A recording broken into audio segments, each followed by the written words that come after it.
오늘 기독교의 정말 가장 큰 축제의 날입니다. 큰 축제의 날인데 우리는 너무 형식의 놀이다 보니까 예배하면 거룩해야 된다, 엄숙해야 된다. 좀 웃으면서 예배드렸으면 좋겠어요. 다들 막 너무 엄숙한 분위기들이 오히려 어색한 시간인 것 같습니다. 우리가 살아가면서 왜 사는가에 대한 질문을 해볼 때도 있고, 또 어떤 일을 통해서 내 삶의 목적들을 증명해야 될 일들이 생길 때도 있습니다. 아니, 저는 우리의 인생이 내가 왜 사는가를 증명해야 될 사람들이다 라고 그렇게 생각을 합니다. 성경에 보니까 죄의 삭은 사망이다 라고 선언을 하고 있습니다. 죄에는 반드시 피가 있어야지 용서가 된다라고 하는 것이죠. 그래서 구약시대에는 죄의 값으로 소나 양, 비둘기 등을 잡아서 그 피로 자신의 죄를 용서를 받게 되었습니다. 그런데 예수님께서 이 땅에 오셔서 십자가에 못 박히시고 피를 흘리심을 통해서 이제 우리는 예수님의 죽으심이, 예수님의 그 피가 나의 죄를 위함이다 라고 고백만 한다면, 그것을 믿기만 한다면 그 피가 우리의 모든 죄를 용서해 줄 수 있는 힘이 되고 능력이 된다는 사실을 믿으시기를 주님의 이름으로 축원합니다. 우리가 지난 한 주간 고난주간이라고 해서 예수님께서 빌라도의 법정에서 고난을 받고 금요일에 못 박혀 죽으셨습니다.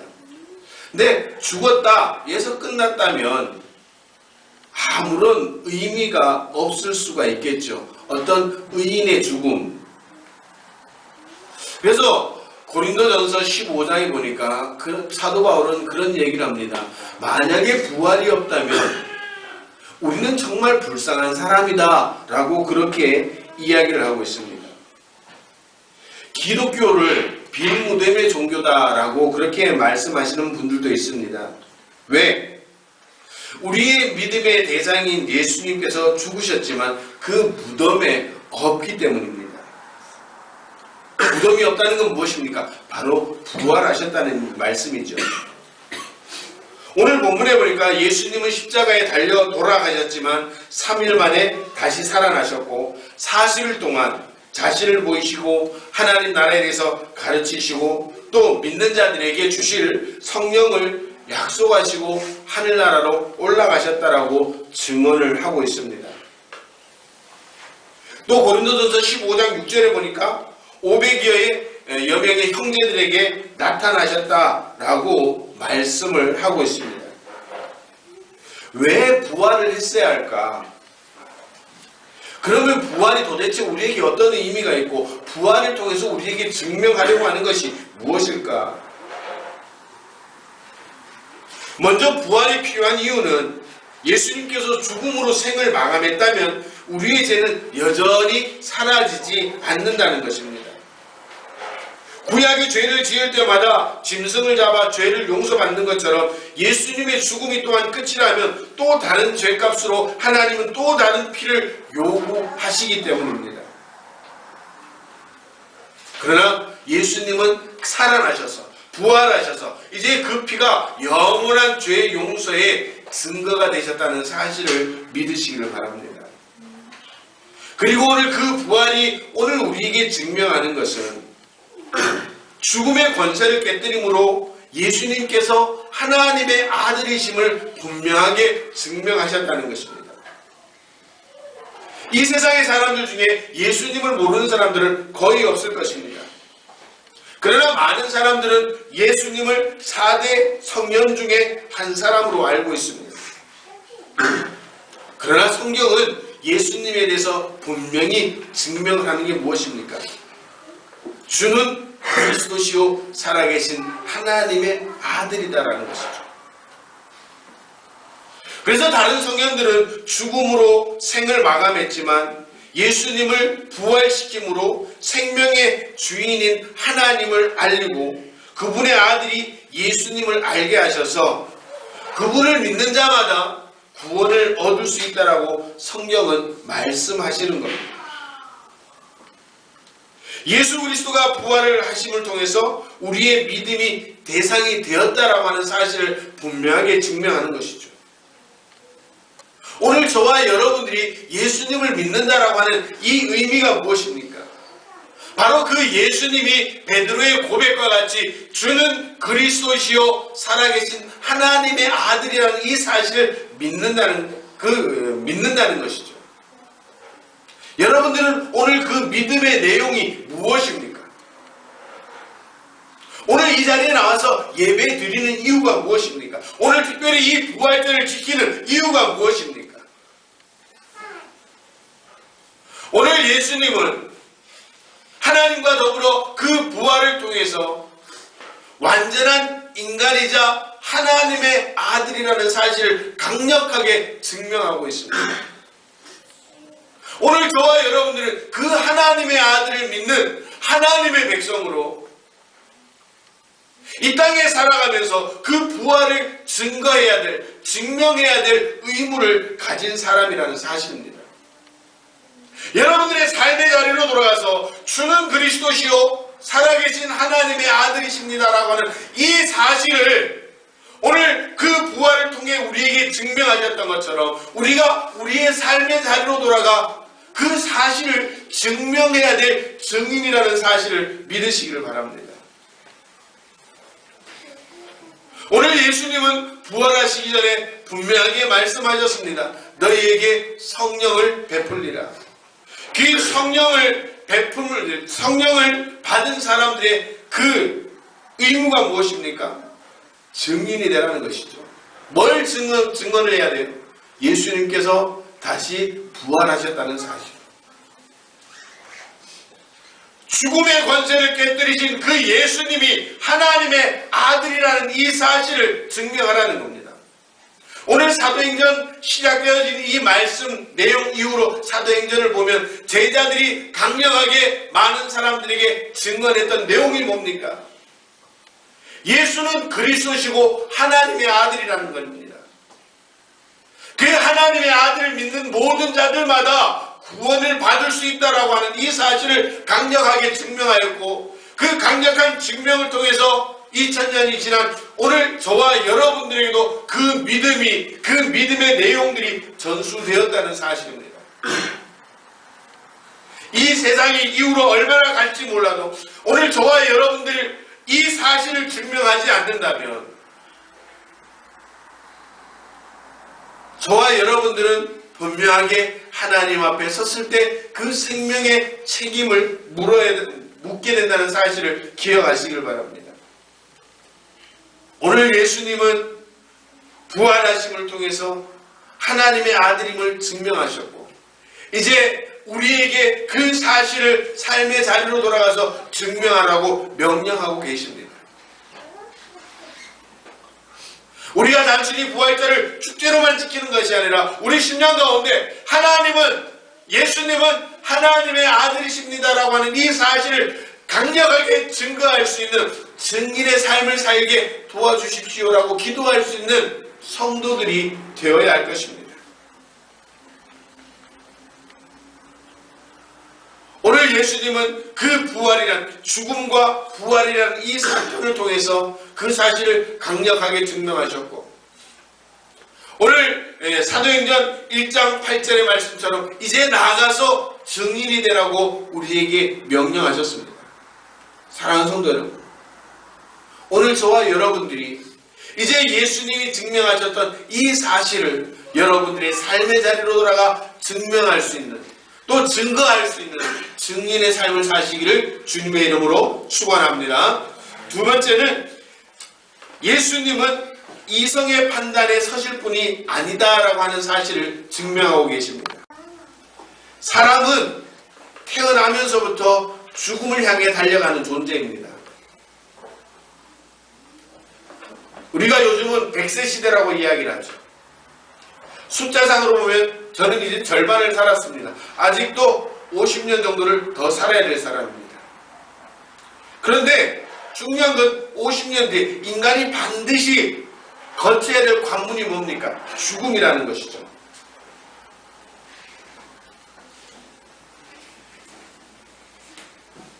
불경에 보면 성경에 비슷한 이야기가 나옵니다. 한 과부가 한 아들을 의지하고 살아가게 되었습니다.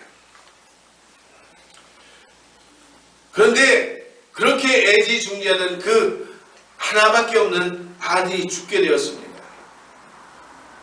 대성통곡을 했겠죠. 근데 그 길을 지나가는 부처가 그 집을 들리게 되었습니다. 그 어머니가 이야기를 합니다. 부처님, 우리 아들을 좀 살려주십시오. 그의 부처가 이야기를 합니다. 이 동네를 다니면서 죽음을 경험하지 않는 가정에 그 쌀을 가져다가 죽을 써서 아들의 입을 넣는 순간 살아나게 될 것이다. 그 어머니는 너무 기뻤습니다. 아들을 살릴 수 있는 길이 열렸다는 것이죠.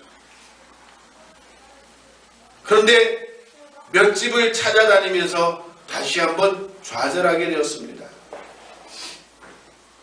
이 세상에 죽음을 경험해보지 않는 사람은 단 한 사람도 없었다는 사실이죠.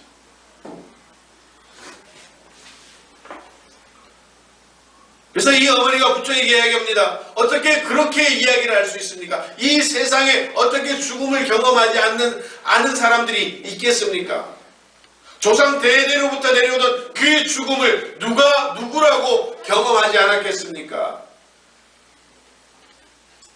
그러니까 부처가 하는 얘기가 그겁니다. 생즉 필사. 사람은 태어나면 반드시 죽는다. 그런데 성경은 그렇게 이야기를 하지 않습니다. 오늘 예수님을 통해서 죽음을 깨뜨리신 분이 있다는 사실을 증명하시고, 그 예수님은 우리의 이성적인 우리의 경험 안에서만 역사하시는 분이 아니라는 사실을 분명하게 증명하고 있습니다.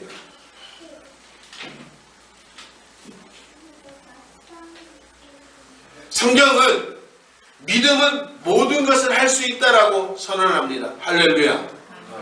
믿습니까? 그런데 우리는 어떻게 믿습니까? 내 경험 안에 신앙을 가둬두고 내 이성의 판단 안에 하나님을 가두어 두어서 더 이상 역사하지 못하는 그냥 화석화된 신앙을 가지고 살아가고 있지 않은가 한번 생각해 보라는 말씀입니다. 제가 늘 말씀드리죠. 안 된다고 믿는 것도 믿음이다. 안 된다고 믿는 것은 안 되는 게 당연한 겁니다. 그럼에도 불구하고 하나님이 안 되는 것을 가끔씩 되게 해주시죠. 그게 은혜인 겁니다.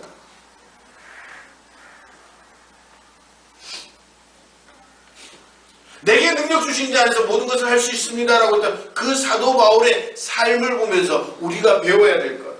오늘 예수님의 부활을 통해서 우리가 배워야 될 것이 바로 그것입니다. 우리가 할 수 있는 만큼 안에 하나님은 그냥 그 하나님이 아니라 내가 하나님이 되는 겁니다.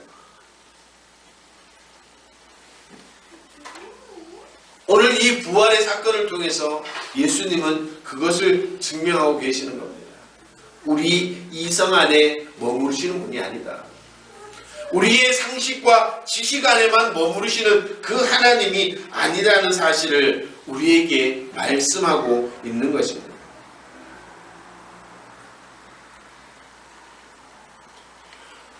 우리가 그분의 판단 안에 설 때 우리가 사도 바울의 고백처럼 그렇게 살아갈 수가 있는 겁니다.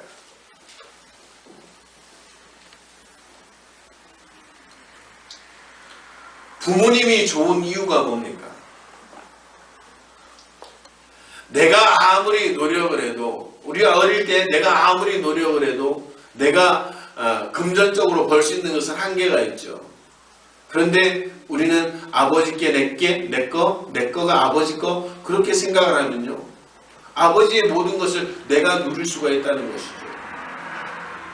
믿음이 그렇습니다. 내가 가진 믿음을 가지고 살아가면 내가 가진 능력밖에 사용할 수가 없습니다. 그러나 나를 주님께 맡기고 내가 주님의 판단 안에 설 때 나의 능력은 무한해진다는 사실입니다. 그게 사도 바울이 깨달은 진리입니다. 오늘 이 시대에 왜 하나님의 능력이 잘 나타나지 않을까? 왜 하나님의 은혜가 쉽게 나타나지 않을까? 다들 내 기준의 하나님만, 내 판단 안에, 내 이성 안에 하나님만 바라보기 때문입니다.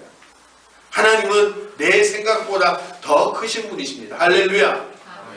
내 능력보다 더 큰 능력의 소유자이심을 믿으시길 바랍니다.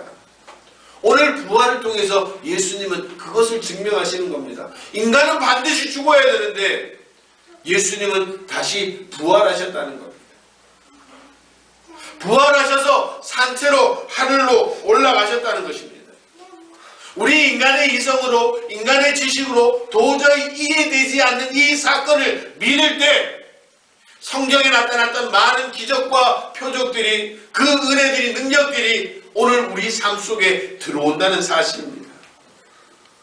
오늘 예수님의 부활을 믿는 그 사람, 오늘 예수님의 부활을 신뢰하는 그 성도들에게 오늘 성경의 놀라운 은혜가 우리 가운데 있는 임하게 되는 줄로 믿으시기를 바랍니다. 우리 사랑하는 모든 성도들이 하나님의 능력 안에 들어갈 수 있는 그런 귀한 성도들이 되어서 그 부활의 믿음을 통해서 여러분들의 삶이, 여러분들의 인생이, 여러분들의 능력이 하나님의 능력 안으로 들어갈 수 있는 그런 귀한 은혜가 있어서 여러분들의 삶의 현장에 그 부활하신 주님을 증명하실 뿐만 아니라 기적의 주인공들이 되시기를, 또 기적의 공동체로 만들어가는 복된 은혜가 있게 되기를 주님의 이름으로 축원합니다. 그리고 마지막으로 오늘 예수님의 부활의 사건을 통해서 우리도 부활의 소망을 가질 수 있음을 증명하고 있습니다. 성경은 예수님께서 부활하신 것처럼 우리 사람들도 반드시 부활이 있을 것이다 라고 말씀하고 있습니다. 우리가 마지막 날에 모든 사람이 부활하는데 영생의 부활이 있고 심판의 부활이 있다. 영생의 부활은 천국 가는 것이고 심판의 부활은 영원한 지옥불에 떨어지는 것이다. 여러분들은 어떤 부활을 할 겁니까? 어떤 부활을 하시기를 원하십니까? 이렇게 얘기를 하면 이렇게 또 대답을 하죠. 죽어봐야 알지요. 여러분들 정말 불쌍한 사람들이 어떤 사람일까? 자기가 정말 능력이 있음에도 불구하고 능력을 사용하지 못하는 그 사람이 불쌍한 사람입니다. 다음 주에 드릴 말씀으로 그 고린도전서 15장의 말씀 가지고 불쌍한 사람에 대해서 이야기를 할 텐데요. 정말 불쌍한 사람이 어떤 사람이냐?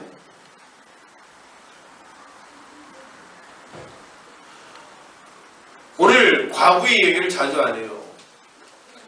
어떤 어머니가 아들 하나만 의지하고 그 아들을 잘 키웠습니다. 아들은 그 어머니의 소망대로 잘 자라주셨고요.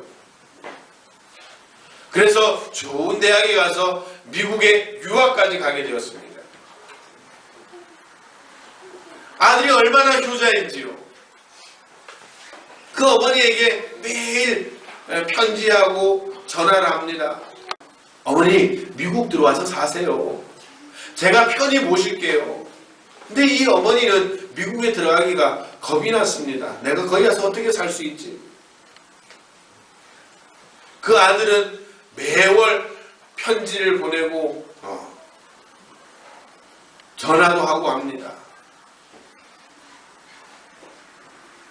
그런데 그 어머니가 살아가는 모습을 보면 너무너무 가난한 모습으로 살아가시는 겁니다. 어머니가 돌아가시고 나서 아들이 급히 귀국을 했는데 동네 사람들이 손가락질합니다.